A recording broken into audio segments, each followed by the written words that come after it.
It might seem a little bit simplistic to pin all of this on his experiences in the war, but I think he really was looking for something that would indicate that all was not lost. He also had started to, I think, come to the conclusion that there needed to be a different way. There needed to be an antidote, if you will, for modern industrial civilization. And he comes out to the Cape, and these are people, not just the Coast Guardsmen, but the people who lived on the beach, on the Cape, who were in tune with nature, with the seasons. So Henry, I believe, during this period really starts to see that this cycle is not only perfectly natural, but it is necessary, and that it reminds us of certain truths in nature, certain rhythms in nature that we have lost touch with. He calls this our fantastic civilization, and he doesn't mean it as a compliment. He says in the Outermost House, we've lost touch with night. What, are we afraid of the dark? He says we've lost touch with the rhythms of the seasons, with the cycles of the sun. And he writes that life indoors is just a march along a paper calendar. But living a life in connection with nature is a great pageant, a great ritual. That there is something mysterious and spiritual and poetic about it that we have permitted ourselves to lose. That universal experience is of himself coming face to face with himself in that little cottage, surrounded by that grand universe. And that's the thing that makes it such a wonder, that you're there in that little cottage every night with him, and you can feel the great world turning all around you.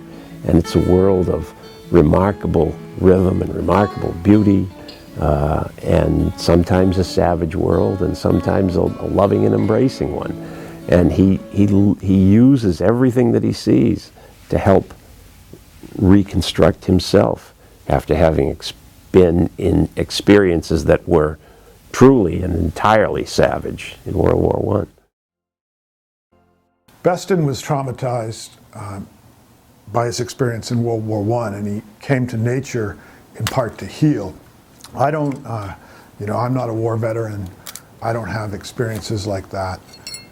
But I do know that I go to nature to escape from a lot of what assaults me in the daily life as a member of the 21st century.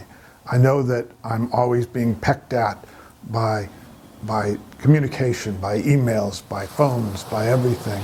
And I feel like we live in an overstimulated time, and that's traumatizing in some ways. It's constant pecking at you. And the idea is to have a place to go where things are simpler, when the concentration spans are longer, when you are quieter, when you're able to slow down. Beston, out on his marsh, out looking out at the Atlantic, got that across like no other writer, that this is a separate, wild place, and it does something to human beings to be in a place like that. The duneland burns with the smell of sand, ocean, and sun. Solitary and elemental, unsullied and remote, visited and possessed by the outer sea, these sands might be the end or the beginning of a world.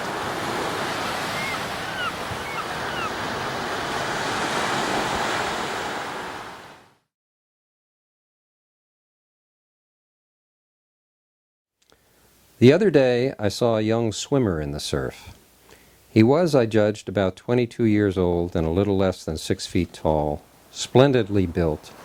And as he stripped, I saw that he must have been swimming since the season began, for he was sunburned and brown. Standing naked on the steep beach, his feet in the climbing seethe, he gathered himself for a swimmer's crouching spring, watched his opportunity, and suddenly leaped headfirst through the long arc of air into the wall of a towering and enormous wave. Again and again he repeated his jest, emerging each time beyond the breaker with a stare of salty eyes, a shake of the head, and a smile. And surely there are few moods of the spirit more worthy of our care than those in which we reverence, even for a moment, our tragic and bewildered kind. Now, I'm of two minds about this.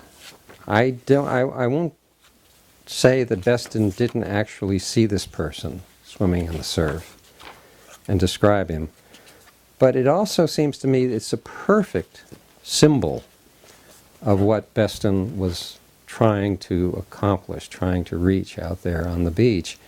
And that in a way, maybe not literally, but in a way he was watching himself or describing himself. At least I think he identified so strongly with the swimmer that I always take it that way.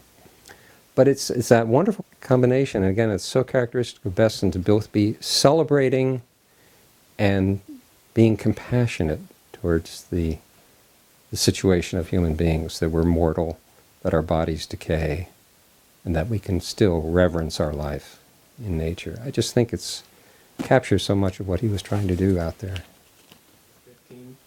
But you could see him almost trying to, recapturing something of his youth in the surf. I mean, if we're going to talk about the war and what the relationship of the book is, that passage, I think, is central. It's a baptism. It's a cleansing